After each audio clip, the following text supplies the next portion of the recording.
इस वीडियो में हम एल्गोरिथम की मुख्तलिफ एग्जाम्पल देखेंगे और एल्गोरिथम की थोड़ी प्रैक्टिस करेंगे ताकि हमें समझ में आ जाए कि बुनियादी तौर पे एल्गोरिथम लिखते कैसे हैं। So let's practice algorithm. उसके लिए हमारे पास कुछ एग्जाम्पल्स हैं, उन्हें हम देखते हैं। तो पहली एग्जाम्पल हमारे पास ये है कि लेट्स सपोज कि हमने एक एल्गोरिथम लिखना है जिसके अंदर हमने क्या करना है कि हमारे पास एक बास्केट है और उस बास्केट में टोटल 20 बॉल्स हैं डिफरेंट कलर्स की, ऑरेंज, ग्रीन, येलो, मुख्तलिफ बॉल्स हैं। लेकिन हमने ये करना है कि एक ऐसा एल्गोरिथम लिखना है जो उस 20 बॉल्स में से ग्रीन बॉल्स काउंट कर सके। तो उसके लिए यहाँ पे हम कुछ स्टेप्स लिखेंगे, आपने वो स्टेप समझने हैं। सबसे पहले हम क्या करेंगे कि जो बास्केट है उससे हम एक बॉल पिक करेंगे। तो ये दरअसल हमारा इनपुट होगा।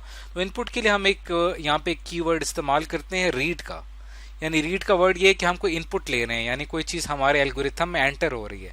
तो हम बास्केट से जब एक बॉल पिक करेंगे तो वो दरअसल क्या होगी, हमारा इनपुट होगी। तो हम यहाँ पे लिखेंगे रीड बॉल। उसके बाद क्या करना है हमने, क्योंकि हमने टोटल काउंट करना है तो काउंट के लिए हम क्या करते हैं कि एक स्टार्ट में हम एक यहाँ पे लिख लेते हैं काउंट इज इक्वल टू 0। यानी अभी तक हमने कोई काउंट नहीं किया, तो ये हमारी फर्स्ट लाइन है। उसके बाद ये हमारी सेकंड लाइन है। तो हम स्टेप बाय स्टेप इसको सॉल्व कर रहे हैं, एल्गोरिथम इसका लिख रहे हैं।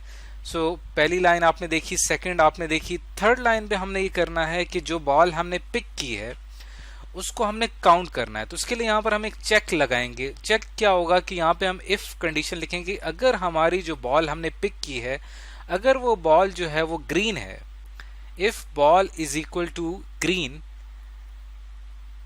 अगर ये कंडीशन हमारी ट्रू हो जाती है तब हम क्या करेंगे कि उस बॉल को हम काउंट कर लेंगे। यानी हमारी इक्वेशन जो इसके अंदर बनेगी फोर्थ लाइन में वो ये होगी count is equal to count plus 1। उसके बाद हमारी जो अगर ये कंडीशन हमारी फॉल्स हो जाती है तो थर्ड लाइन के बाद डायरेक्ट यहाँ पे जंप होगा फिफ्थ लाइन में, और उसमें क्या होगा कि हम उस बॉल को काउंट नहीं करेंगे क्योंकि हमारी वो बॉल ग्रीन के अलावा कोई और कलर की है, तो हम उसको काउंट नहीं करेंगे। जो फोर्थ स्टेटमेंट है यहाँ पे ये दरअसल उस बॉल को काउंट कर रही है। फिफ्थ लाइन में हम यहाँ लिखेंगे डू नॉट काउंट। ये हमारी फिफ्थ लाइन है। इसी तरह उसके बाद जब ये एक प्रोसेस मुकम्मल हो जाएगा उसके बाद सिक्स लाइन में हमने रिपीट करना है ऊपर वाला प्रोसेस, क्योंकि हमने एक एक बॉल निकाल के चेक करनी है बास्केट से और उसको चेक करना है। अगर वो ग्रीन हुई तो उसको हम काउंट कर लेंगे और अगर वो ग्रीन ना हुई तो उसको हम काउंट नहीं करेंगे। तो यहां से प्रोसेस हमारा सारा रिपीट होगा लाइन नंबर 2 पर। तो ये तब तक रिपीट होगा जब तक हमारी जो बास्केट है वो एम्प्टी नहीं हो जाती। यानी हम बास्केट के अंदर जो बॉल्स हैं उसको हम चेक करते रहेंगे। तो आपने देखा कि ये 6 लाइंस जो हमने लिखी हैं दरअसल एक एल्गोरिथम है जो कि उस बास्केट में मौजूद बॉल्स को चेक कर रहा है कि वो उनमें से जो ग्रीन बॉल्स हैं उनको काउंट करता जा रहा है, जबकि जो दूसरी बॉल्स हैं उनको काउंट नहीं कर रहा। तो अगर हम इसको समझने की कोशिश करें स्टार्ट से, आप देखें तो काउंट की वैल्यू 0 है। उसके बाद लेट सपोज रीड बॉल, हमने बास्केट से एक बॉल पिक की, लेट सपोज उसकी वो जो बॉल हमने पिक की वो ग्रीन थी तो कंडीशन हमारी ट्रू हो जाएगी।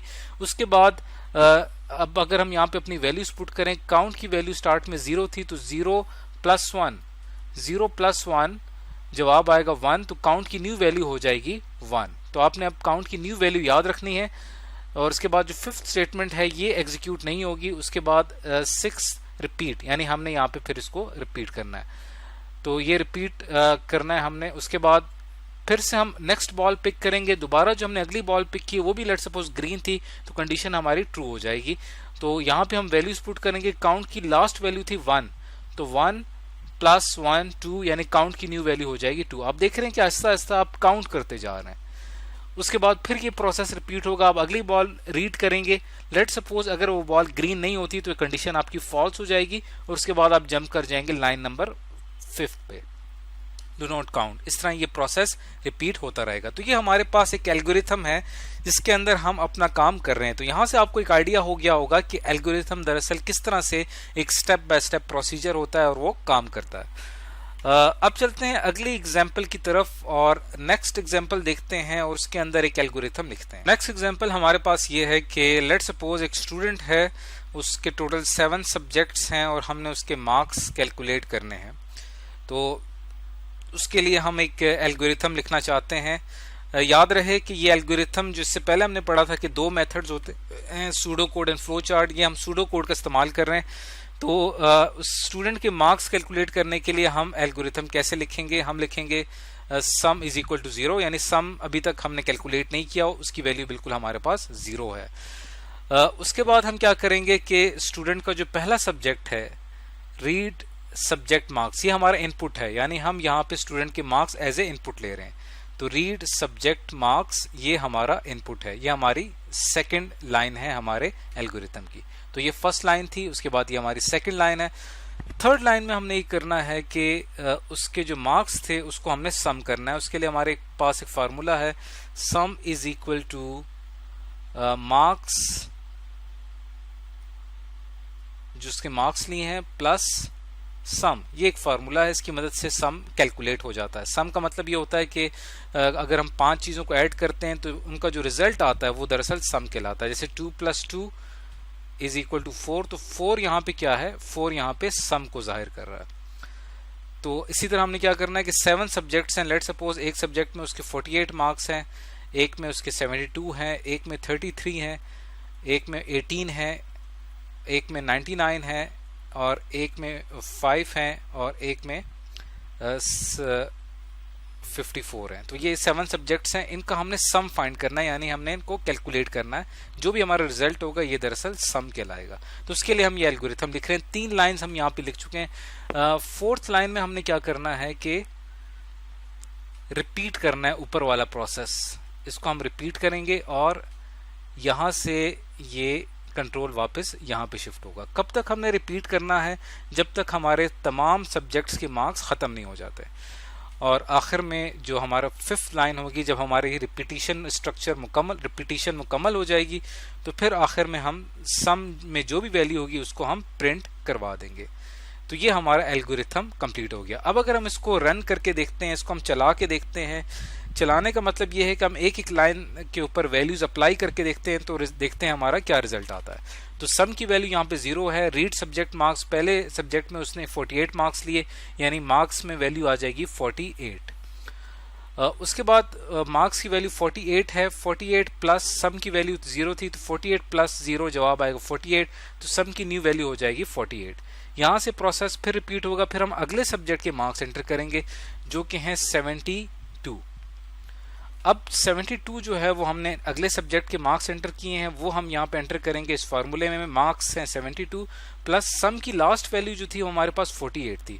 तो 72 प्लस 48, इसको जब हम सम करेंगे तो हमारा रिजल्ट आएगा। रिजल्ट हमारा यहाँ पे आएगा 120, यानी सम की जो न्यू वैल्यू हो जाएगी वो 120 हो जाएगी। उसके बाद फिर रिपीट करना है हमने प्रोसेस। 3rd सब्जेक्ट के मार्क्स रीड करने हैं, यानी मार्क्स की अब न्यू वैल्यू हो जाएगी 33। तो 33 अब न्यू वैल्यू हो चुकी है मार्क्स की। 33 प्लस सम की जो लास्ट वैल्यू थी वो आपने याद रखनी होती है हमेशा। तो 33 प्लस 120, तो ये दोनों प्लस होंगे। जो भी हमारा रिजल्ट आएगा इसके अंदर हमारा रिजल्ट आएगा 153। तो सम की न्यू वैल्यू हो जाएगी 53। आप देख रहे हैं कि ये जो हमारे पास ये वाला जो एरिया है, यहाँ पे एक लूप चल रही है जो कर क्या रही है? दरअसल सम फाइंड आउट कर रही है, यानी साथ साथ मार्क्स एंटर होते जा रहे हैं और सम कैलकुलेट होता जा रहा है। एक वक्त आएगा कि हमारे 7 के 7 सब्जेक्ट्स मुकम्मल हो जाएंगे, यहाँ पे रिपीटिशन स्ट्रक्चर क्लोज होगा और सम की जो लेटेस्ट वैल्यू है वो यहाँ पे प्रिंट हो जाएगी। तो ये एक एल्गोरिथम की एग्जांपल आपने देखी कि किस तरह से ये एल्गोरिथम हमारे इस मसले को हल करने में हमारी मदद कर रहा है। तो हमारे पास बहुत सारी एग्जांपल्स हैं एल्गोरिथम की। बाद में हम क्या करते हैं, इसी एल्गोरिथम को कन्वर्ट करते हैं प्रोग्रामिंग लैंग्वेज में, और फिर ये जो हमारे पास कंप्यूटर है वो हमारे लिए काम सरअंजाम देता है। तो इस वीडियो में आज हमने एल्गोरिथम की एग्जांपल्स देखी हैं। आप इसके अलावा होमवर्क के लिए, प्रैक्टिस के लिए और बहुत सारी एग्जांपल्स देख सकते हैं। मेथड आपके सामने हैं, इसी मेथड को अप्लाई करके हम बहुत सारी एग्जांपल्स बना सकते हैं एल्गोरिथम की।